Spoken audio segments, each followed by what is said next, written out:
Welcome to Interviewed by a Vampire. My guest this episode is Rodney Anoymous, DJ, journalist, and founding member of the punk band The Dead Milkmen. Rodney, welcome. Thank you so much for doing this interview. We should have like a guy waiting to talk to you who's written a diet book, like on the old Tonight Show. I thought about that. Always be a guy who's written a diet book. They were just like he was just waiting to get in at like the end of the show. Well, I got to tell you, just some dude. I love you, but you were kind of my second choice for this spot. I was trying to get somebody from the zoo so I could have an animal crap on my shoulder. Yeah, like an animal. But, that didn't pan out. But I'm glad you're here. I was like, what is that? What does it eat? And they're like, how the hell do I know? I'm a spokesman. I'm not an actual zoologist. I just speak. Yeah. So for the viewers that are watching, I have to say, I asked Rodney to do this show, and he immediately accepted, which was very kind. And then he insisted that the only thing he wanted to talk about was his grandmother's funeral requests. Yes. Really disturbing. And because I really wanted this interview, I agreed to that. But just before we started taping, I slipped something in Rodney's drink, and while the drugs are in his system, I think we're going to be able to get him to talk about the music business. Do you ever really look at your hand? I mean, it's they call them fingers, but I never see him finging. Do you? Oh, Senior Wen says, hello. All right. So let's jump right into Dead Milkmen stuff. Yeah. Punk Rock Girl was a huge song for you guys. International for the other smash guys. hit. Yeah, for the other guys, not for me. Yeah. It's got a number of local references to it. There are some Philadelphia shout-outs in there. It does. First of all, I have nothing to do with the song. Literally nothing. I wasn't even in. I don't think they even allowed me to be in the studio when they recorded. This is absolutely true. Oh, wow. I am in a one-hit wonder band, and I had nothing to do with the one hit. And it's like the greatest spot to have in musical history. Now you guys had Bitch and Chimera. You had Instant Club Hit. There was more than the one hit. Yeah, there was a podcast about the history of new wave, and they were talking about some band that was like a two-hit wonder, and they were saying it's even worse to be like a two-hit wonder because then you think you got a career, right. And that's not good. The guy really, I've got two hits in a row. Christopher Cross probably thought he was smoking it there for a while. Right. Yeah, but I'm not kidding. I literally, it's a song I used to hate it for a long time because it was, I thought I came into this to be like in a punk rock band, and then that song hit, and then these sort of jock bars would have punk rock girl night, dress up in a fake mohawk, and I'm like, what have we spawned? And then the record company thought, the nice friendly three, they wrote a hit. Maybe that angry one, the political one, can go away. So they would do things like our manager would, the other guys would be booked to do a show, and they would kind of forget and leave me in the hotel. And I'm absolutely serious.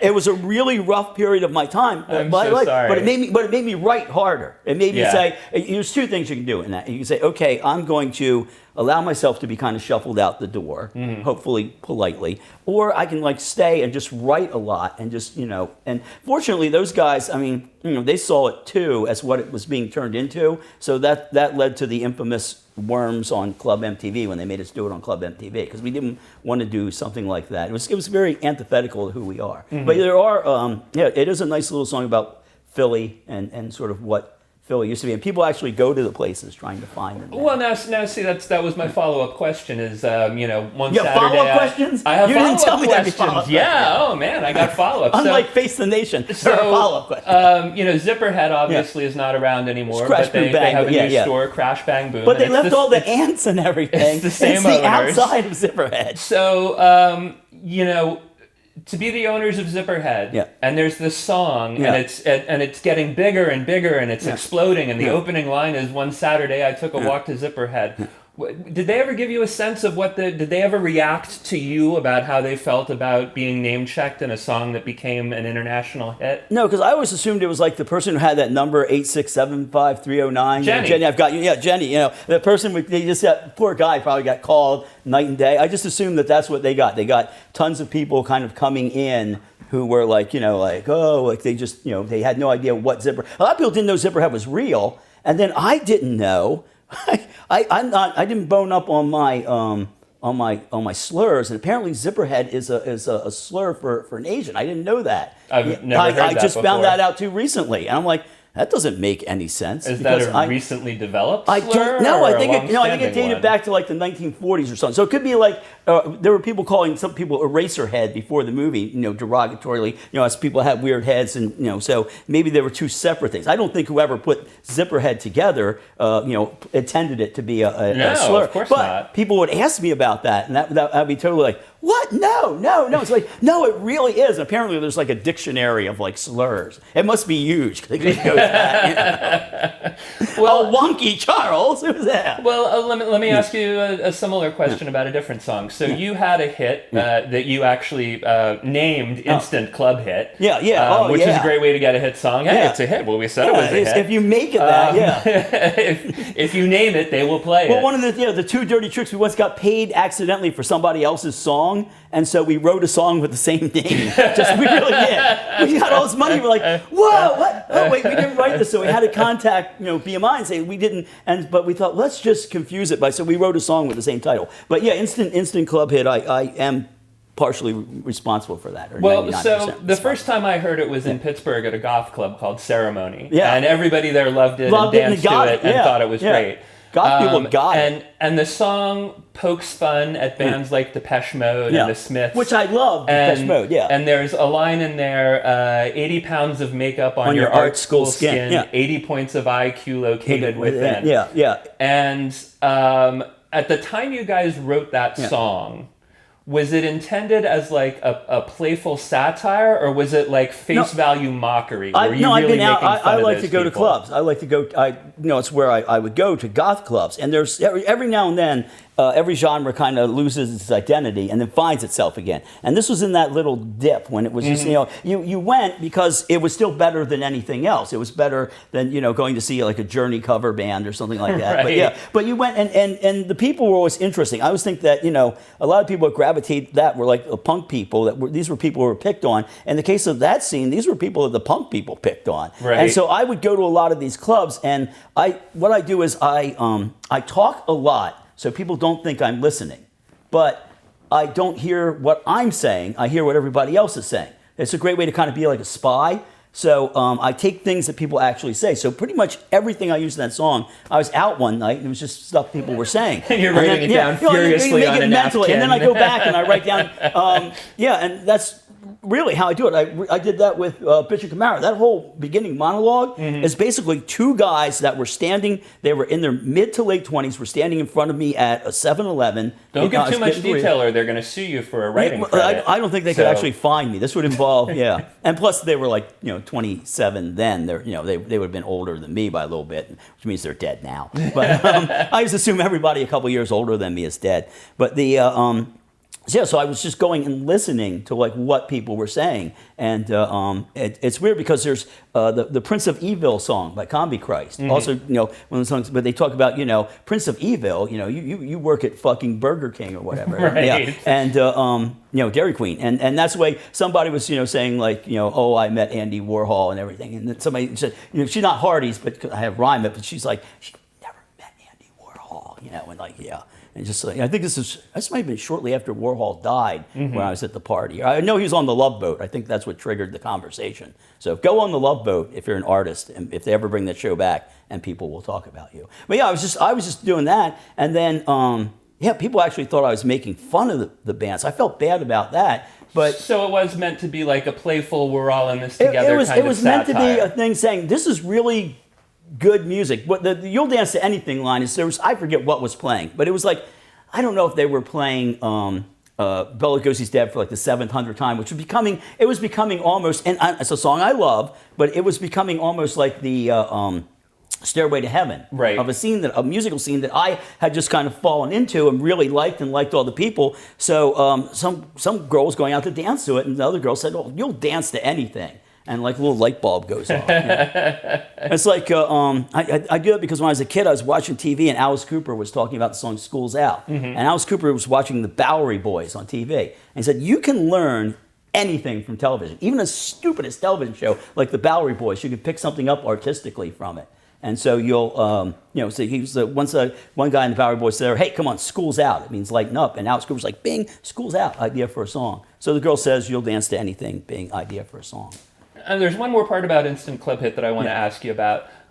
There's a line in there about art fags. Yeah, oh yeah, which is talk about the context of when you wrote the line and how you view the line today. It's one of those things that just didn't get understood at all. But because I'm taking stuff people say, I have friends that just call themselves art fags. Sure. So it would be like art fag club night, art fag, and so I included it for their amusement. But man, it sounds homophobic now. You do stuff and you think, oh, this is clever or this is funny, and sometimes and you're doing it for your friends, and sometimes you're accidentally firing somebody up to take a swing at the weakest link of the chain. But Caustic, Matt, who's Caustic, loves that line because that's what he said him and his friends called themselves when they were young. They were art students, and that's what they called themselves. There used to be a band in Philly that had a song that did that. So yeah, looking back on it, I probably wouldn't do it like that, but it sounded so good in the little sampler that, and it sounded like the way my friends would say it. They would do it like a stuttering thing, or like bags, stuff like that. So yeah. I mean, I've never seen anyone take offense to it. I've played the song but when I'm sure there's somebody out there. I'm sure there is. I think there are a lot of rock people who are like, yeah, this is great, man. It takes on these goth people. And it's just like, no. Right. No, where, and it's weird too because I was, that's what I don't drink on tour or anything, or I don't for 24 hours before a show because nobody's paying to see you drunk or hungover or anything. Right. And so afterwards I say, okay, where's your best, I've been doing this for years, where's your best goth industrial club? And then they'll say, well, it's, so-and-so. Like, okay, that's where I'm going. And then I'll go there and get plowed, just get totally drunk. And everybody's so cool. And yeah, like nobody's ever said, pick me up and shook me because they're tiny goth people. They're tinier than I am. I'm 5 foot tall. Most goth people are like 4'9". I don't know. I'm 6'2", Rodney. You're 6'2", but we even it out because Brant from Iman or Diamond is he's like my height. So I keep running into. That's kind of like why I like a lot of the industrial people are tiny. Do you guys have a club like the short? Yeah, like Zola Jesus is in it. She is super tiny. Is she? She's tiny by my standards. Wow. Yeah. So yeah, I was like, oh, there she goes. I saw a tiny woman in the airport one time, and I was convinced it was her. I just followed this poor woman around because she looked just like her, and I was like, okay, I'm gonna like stalk Zola Jesus. Airport stalking. Yeah, which is the worst place to stalk people because the people who work there have guns. And even if they're not allowed to have a gun, they have a taser. Right. Which I think if I had a choice, I would rather be shot than tased. You wouldn't. I've been shot, but I've been grazed. Yeah. And I had to get a shitload of shots for it. Yeah. Because you go over to. I got shot. I was in college. I was walking across the quad, and it was like like almost like a Mr. Whitman, but it was just a one-off thing. And I got with a pellet gun, and I was just and I hear pop, and I look over, and there's like, oh, that's interesting. And I had to go to the nurse, and it's a college nurse. So it's not. Is it a real nurse, or is it just somebody on the run? Somebody volunteering. Somebody, who had gone from Germany to Argentina, and then kept fleeing the law. And she's like, oh, here, let me give you a tetanus shot. Boom, I'm like, that hurt worse than getting shot. So yeah, I guess tasing just doesn't look like fun though. It's not, but the bullet. A real bullet will stay in you, maybe, or maybe it'll bounce around inside you. And the taser thing, you pull it out, it's temporary. You probably have a good laugh afterwards. Well, maybe not a good laugh. Yeah, it depends on who tased you, I imagine. So this year is 35-year anniversary of the Dead Milkmen. Probably more than that, but it's 35. Well, according to Wikipedia, it's the 35-year Wikipedia anniversary. According to Wikipedia, I was once the keyboard player for Yes, so I don't know how much. Well, tell us about your time with Yes. Oh, it's, no. Well, you've seen me wear the capes. Yeah, I have a whole closet full of gold capes. Not getting you started on that, but I will ask you. When you began your involvement in the band, did you see yourself 35 years later still doing live punk shows, or was this just kind of something you thought, this will be fun to screw around with? Yeah, I was 17 and super bored. Yeah, and there wasn't a lot. The music on the radio was awful, and Joe and I just sort of put the thing together because there was nothing we liked. You had to really, if you wanted to get a hold of punk music and we put this, that would have been in the late 70s. When we put it together, what happened was the radio played no sort of punk, particularly in the Philadelphia area. It was all Aerosmith, it was all Springsteen, it was all Zeppelin. And if you wanted to get punk records, you had to go to Westchester, PA. There was a little store and they had like a punk bin. But it was Did they have Mojo Nixon? No, they didn't have Mojo Nixon. This is pre-Mojo. This is pre-Mojo. There we go, yeah. But they did have a lot of Grateful Dead bootlegs that they wanted to sell you. There were two Deadheads that ran it, and they would try to talk you out of buying punk rock records. Like, oh, you know, that music is kind of hateful, man. Why don't you? Or they would slap an import sticker on it. So like the first Social Distortion single that I bought was the 1945 single, and I wound up, I had to pay like $10 for it. You could get it for like $3 everywhere else because they're saying it's an import. And I'm like, they're from California, and they're like arguing like, no, all punk bands come from England. I was like, I'm gonna murder you people. I'm thinking, if I murder them, I could probably gone for a jury trial, and I would have been acquitted. Like no jury would have put me away for murdering two hippies in like a store. Oh man. Plus, then you could have taken over a record store. Yeah, there you go. I would have totally. I wanted one when I was younger. I wanted, you know, I would have probably been like too judgmental. I'm like, no, I'm not. I would have been like the reverse of the hippies. I won't sell you that Grateful Dead album. No. But yeah, so I always thought it should be the biggest band in the world. I've always been kind of upset that it wasn't. I think when you start a band, your goal should be world domination. You should say, we are going to have a mission statement, and that mission statement is, you know, super big, and there are a lot of bands that sort of did that, succeeded, and then retreated. I'm a big fan of the Human League, and the Human League's idea was we're going to take electronic music and we're going to make it like the most popular thing ever. You know, the Damned led a punk rock. I think the Damned are still one of the best bands on the planet, and they do the punk rock right. They make records. They still make records. They play great shows. They have new stuff. Like, here is a new song. So it's not like a nostalgia act. It's like, you guys are still doing it, and you're still doing interesting stuff. So when I started that, the idea was world domination. I didn't like the Beatles, so I wanted to be bigger than the Beatles. I wanted to be like who were themselves bigger than Jesus. Yeah, so bigger than Jesus. It's not order. difficult to be bigger than Jesus because, as we said, Zola Jesus is only about. So when we say we're bigger than Jesus, we're bigger than Zola Jesus. I mean, I think they meant the other Jesus, but when was the last time he put an album out? No, I don't. Actually, there's I was like the X-Files or something. Somebody had one where Jesus was speaking and somebody was spinning pottery, and they had like a little twig decorating the pottery, and it did like a stylus, and it put Jesus' voice on the thing. And then, of course, you know, the remix of that would be of course. Who gets to remix? Of course. So I want to talk to you a little bit about the punk ethos, you know, then and now. Would you say that one of the integral parts of punk is being able to express yourself freely without caring what anyone else or the mainstream is thinking about what you're going to say? Like, you know, if I put it into a punk lyric, and don't worry, I'm not quitting my day job, it would be like, 1, 2, fuck you, don't you tell me what to do. Like, I always saw it as something different. I always saw it as more of a the punk ethos for me was always letting people who were outsiders know that there was somebody else like you. Okay. To me, that is what, like, you know, when I was growing up and I first saw like the Dead Boys or something like that, I'm like, wait a minute, not all, you know, rock stars are Peter Frampton. You know, they don't all have perfect hair. They don't have, you know, there's a space for this sort of people. So I always thought it was like, if things get bad, there's somebody out there that's got your back, or you can listen to, that you can relate to. That was always my punk ethos. I mean, it's probably a different thing for everybody else, but, you know.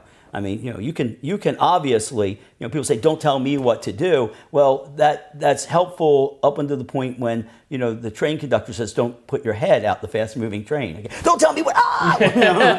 But, you can't tell me what to do. My stepdad, what a dick. But, that was probably the punk ethos.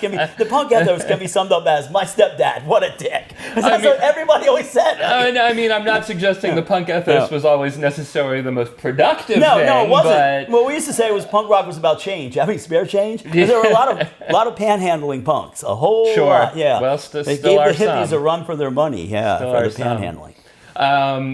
One of the things that I've gotten into just only in the last year or two has been watching comedy specials on Netflix. And if there's one thing I've learned, it's that if you sit in the front row, you are basically asking the comedian to make you part of the routine. Like, you especially know when you Gallagher. buy that, right? It's like the Waterman. Yeah. You're going to be splash. Yeah. But I mean, you know, you buy that front row seat, you know that there is a non-zero chance you're going to wind up being part of the show.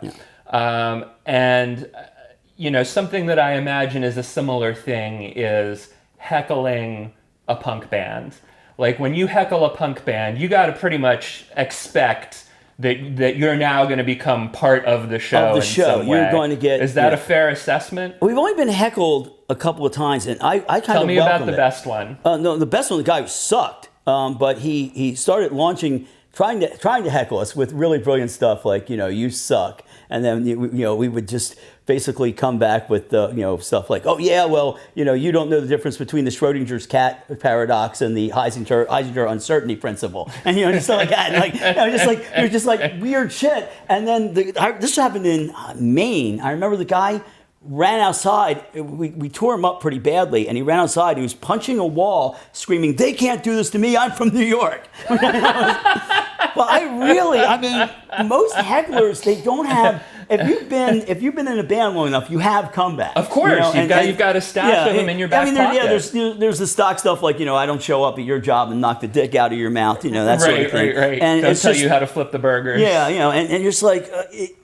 Sometimes you're just absolutely amazed at somebody heckling. You're like, oh, now. And a lot of bands don't lend themselves to heckling because we have whole sections where I'm just free to talk. So I'm just if you're going to do that, I'm going to just chop you down in front. And I mean, sometimes I'll sit there at night thinking of comebacks. Like, oh, this is. But we've rarely got heckled. Probably because we were lucky enough to start in Philly, where everybody was really accepting of weird acts. So if you went to other towns, they had a sound, and all the bands. But here at Philly, it'd be like, okay, we'll throw a rockabilly band on the bill, or we'll throw we'll throw like a poet. We have poets get up and read stuff. So that's cool. Well, I do want to talk to you about a heckling thing that sort of moves us into the modern era of punk and the punk ethos. So there's a band that's been around even longer than you guys called the Dickies. They've been playing 40 plus years when we played now. some shows with them, yeah. Okay, and you know their deal. They play raunchy music. They have penis puppets on stage. They've been doing that forever. Yeah. So last year they were on the Warped Tour. A woman in the audience started heckling them verbally, and she had a sign that accused them of being disgusting old men and predators. And as you might imagine, the singer of the punk rock band who she was heckling unleashed an invective of profanity at her. And it was pretty profane. And this huge controversy erupted with people in the punk scene saying, well, that's what I would have done. You come to me, you heckle me at my show. I'm going to, like you said, I'm going to chop you down. But then there was another subset of people saying, well, he went too far. It was too profane. I don't know if that's heckling, though. Hear me out on this. Okay. Somebody with what might be a legitimate grievance, I don't know, holds up a sign. If somebody were to accuse me of homophobia for the art bag line, I could understand that. You're not heckling me if you hold up a sign that says, Dead Milkmen are homophobic. You have what could be a legitimate gripe. And I'm an artist, and I'm not a great artist, but I consider, if I'm in a band, I'm up there, there are two ways to deal with it. One, if you're standing there going, you suck, I'm going to chop you down. That's not a debate. What you've done is you've brought a sign. You're not screaming anything at me. Well, this is my understanding of the story is that it was verbal. She was heckling them verbally as well as holding up this sign. Again, it's not quite you suck. She had a complaint, and I would have said there are two ways to deal with it. One is, okay, how about this? Can we finish the show? People paid to see this. People paid to see this. Can we finish the show, and then you and I can discuss this?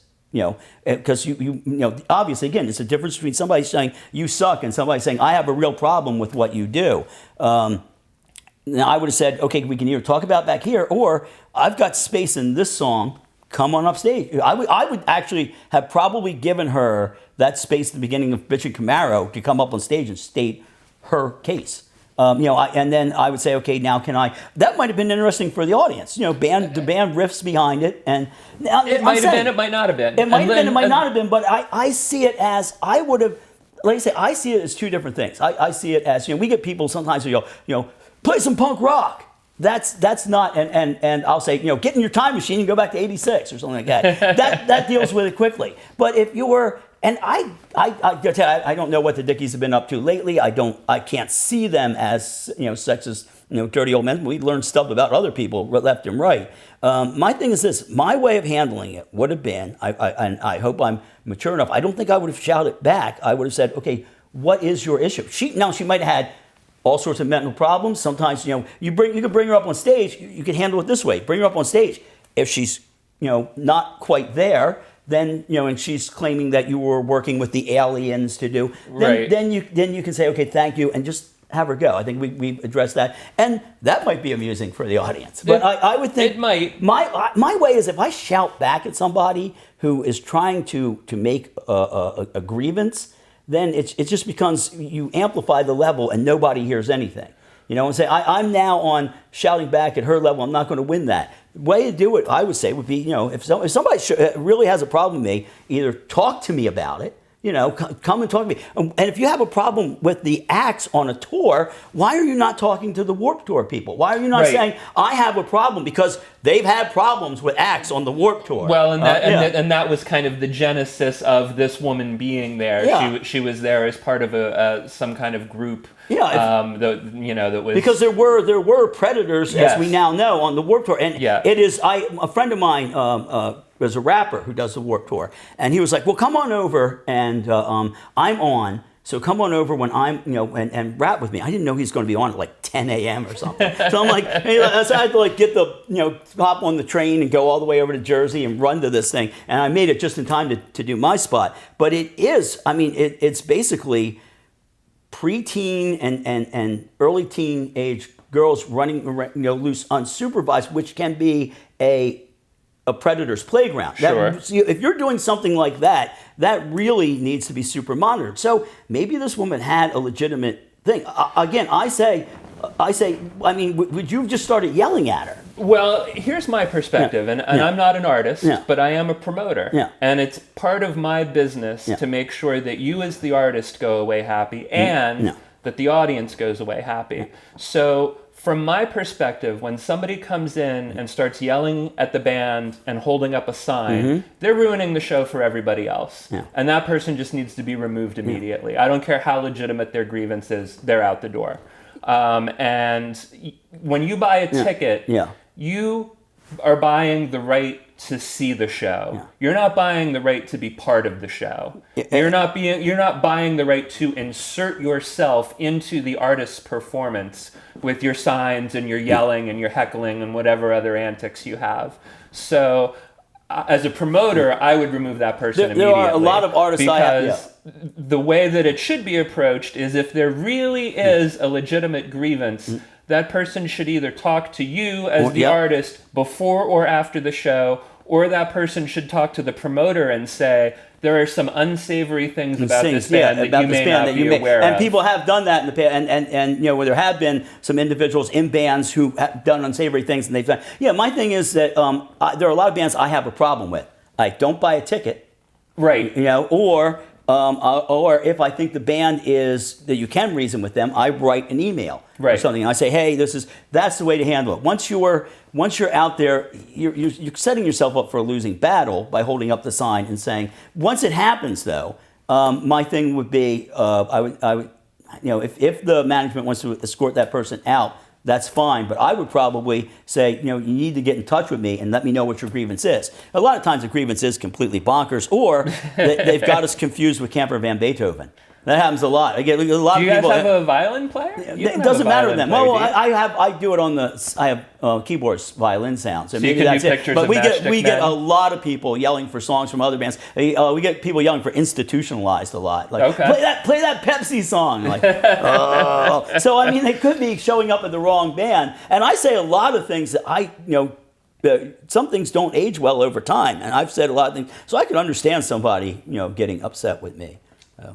Okay. But what I say, not how I look. Right. Well, that's. I want to circle back to that. So there's that ageist comment from the heckler, disgusting old men. Oh yeah. And now a lot of punks at this point are in their 50s and 60s. And are disgusting old men. Well, let's talk about that. Is punk a subculture or a movement that's inherently youth oriented, or can you be older and still be a vibrant member of the community, just like in any other subculture? You can, but I have a lot of issues. I know a lot of people are my age that were into punk, and they sort of musically froze in like '86. Okay. So they have not bought an album, or you can't get them out to see a show, or if they do go see something, it's like a punk nostalgia tour. And nostalgia to me is like the least punk thing. That's why I'm saying I like the Damned, because they're not trapped in nostalgia. They make new records. They do, they transform. They do interesting things like that. And maybe that's because I grew up, liking Bowie a lot, and Bowie went from phase to phase. But to me, the most unpunk thing you can do is, pay $300 to see a band play their greatest hits. Right. There's no different than the people that would go see the bands I didn't like when I was growing up. And I say, why are you paying to see this band from the 60s go through this catalog of stuff? That's bad. There's been a lot of bad behavior from some punk icons. There's a wonderful group of young ladies, three young ladies called Lie, and we had them open up for us on part of our tour. And they had opened for another punk band, and that's why when I wrote them, I said, you don't have to worry about us. But they had opened for another sort of like legendary punk band. Not that we're legendary, but most people consider the other band legendary. And the guitarist for that band was a hero of the guitarist for Lie, and he hit on her. Yeah, and I'm just like, that's against like everything that we were supposed to, or my idea of punk is looking out for the people who can be victimized the most. But do you see that as exclusively a product of that person being older?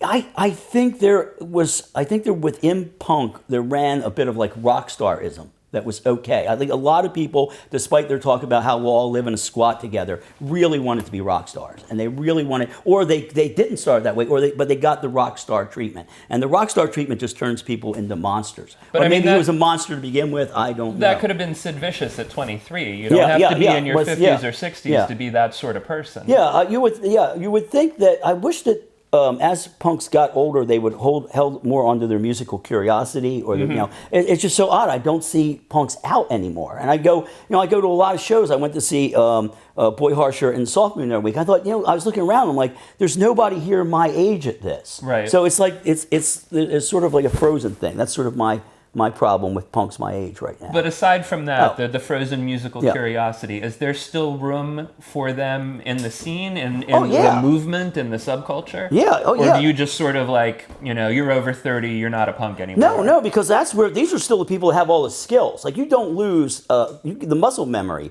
for being in a pit. I was in a pit at the horror play. I have all my freaking muscle memory.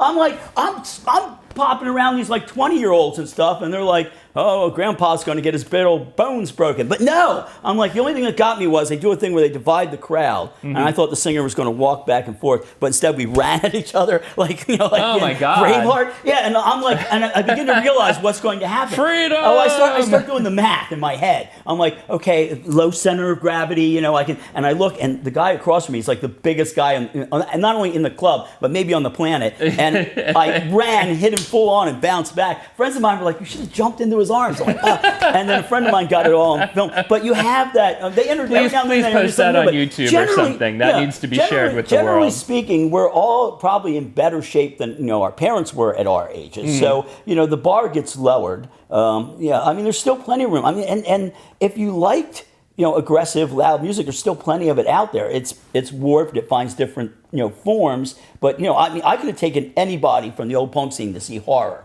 or Three Teeth, and they would have loved it. Yeah. They would, and that's the thing. The thing is, I guess maybe people have kids in college now. I don't know, but if they ever want to pick up that mantle and go to shows, they would.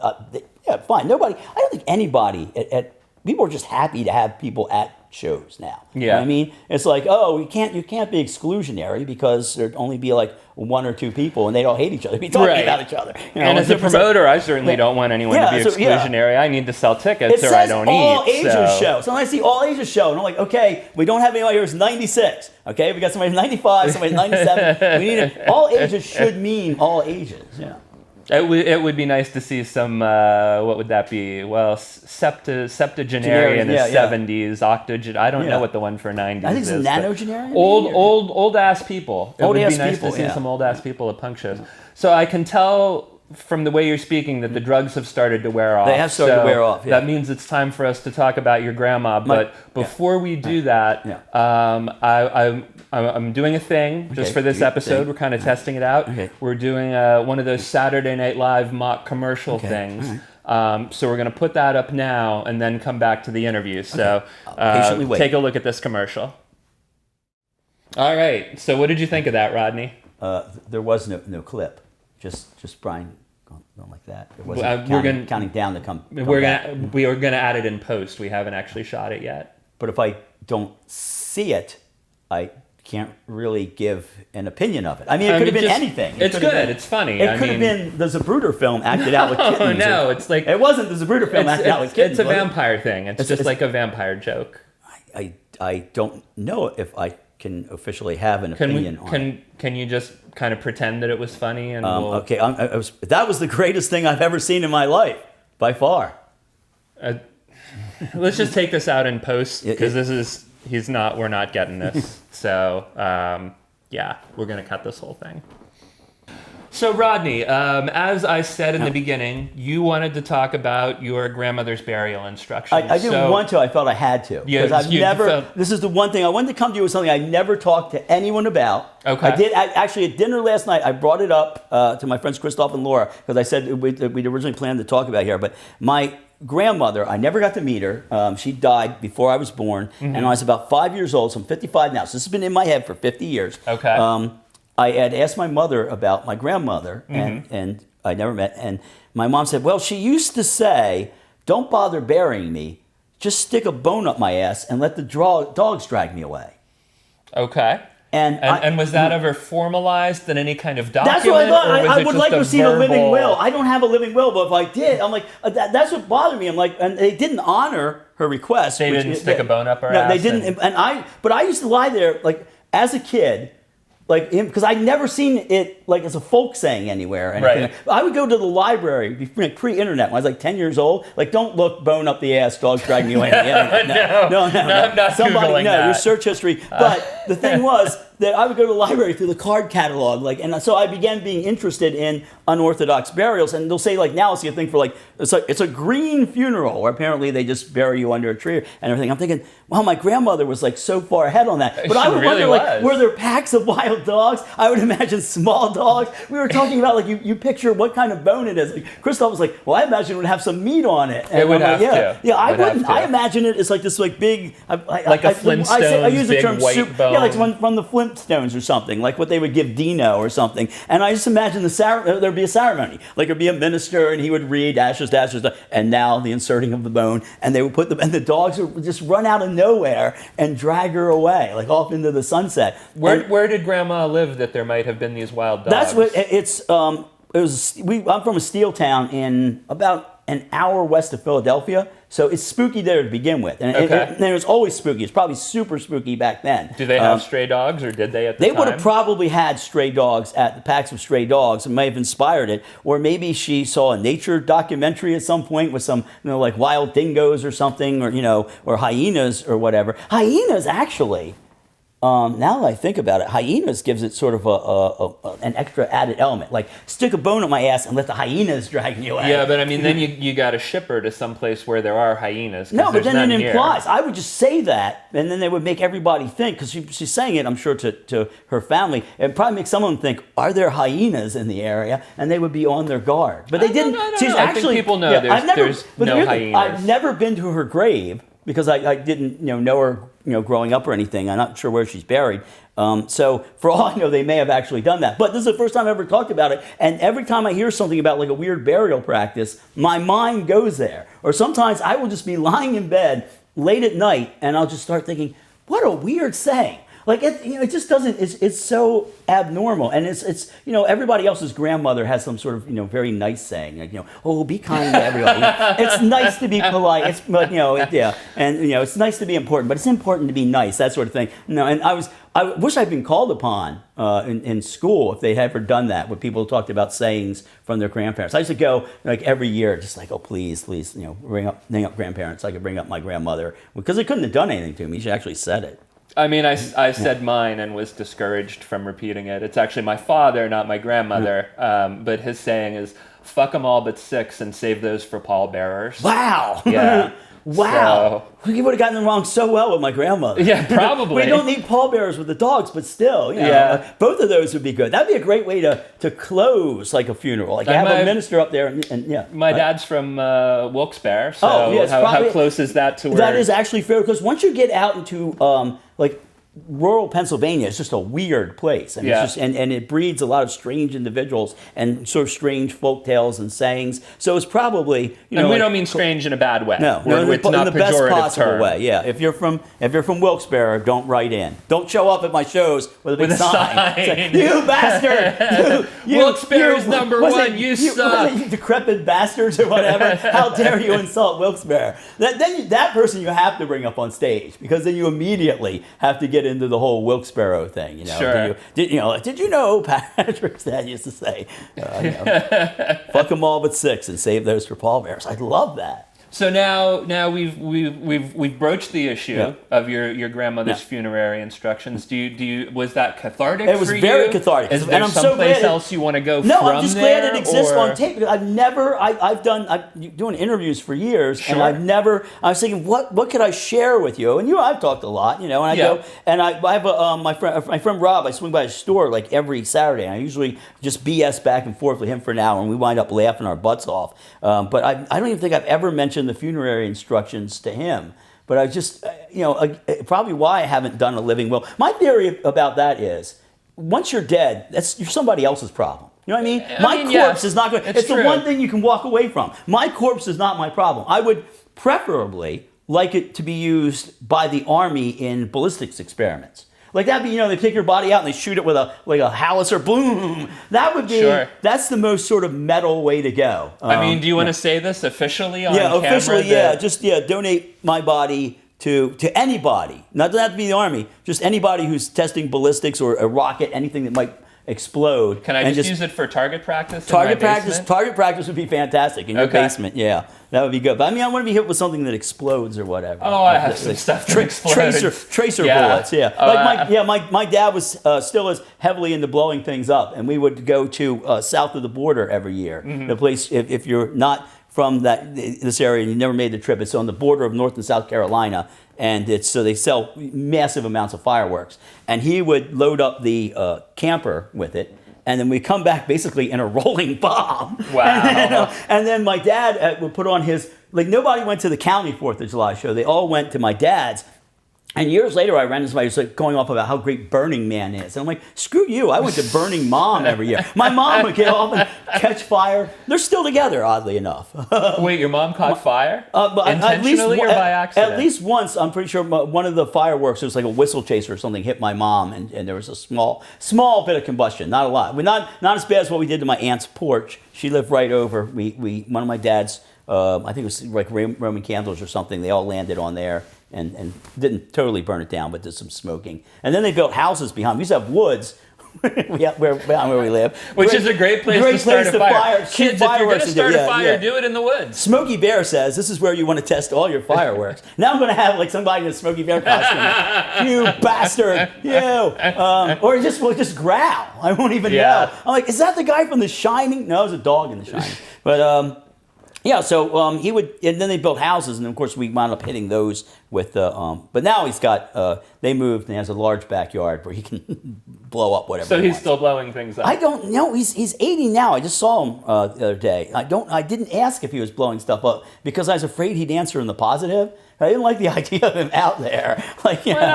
It's a hobby or whatever. When I was a kid, I had the rocket things. You would launch those, and then my dad figured out you could pack those with explosives. Wait, like the water pump? Not the water pump one. These were the ones they had. You put the Estes rocket motors up in them, and you ran the. They had a cable attached? Yeah, it was a cable electronic thing. You had to turn the key and fire it, and it would, The guys, later on, we'd use them for, pyrotechnics, for metal bands and stuff, or pre-metal, whatever it was when I was in high school. That's, what made you cool if you could, I got some of those. I'll give you some pyrotechnics.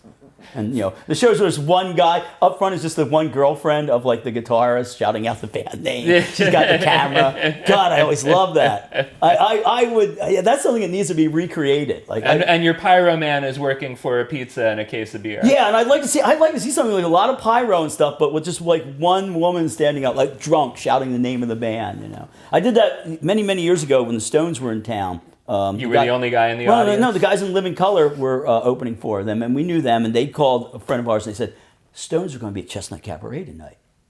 So a bunch of us went over, and the rumor got around pretty quickly, because somebody blabbed. So we go over, and the Stones decided not to play the Cabaret. So Cabaret was filled, and there was a band called like Trickster or something like that. Yeah, so, okay. Yeah, 80s hair metal. Yeah, and everybody's standing like 80 feet back from the stage, just kind of upset the Stones aren't there. And up front is like the girlfriend of the guitarist or whatever with the camera screaming, "We don't need the Rolling Stones, we've got Trickster." And I still do it to this day. I'll go up in front of a band and go, "We don't need the Rolling Stones, we've got Trickster." But we were all sitting and we thought, you know what, we pretty much do need the Rolling Stones. Right? It's good to have the Rolling Stones. It'd be nice if they came out, nice surprise, you know. But yeah.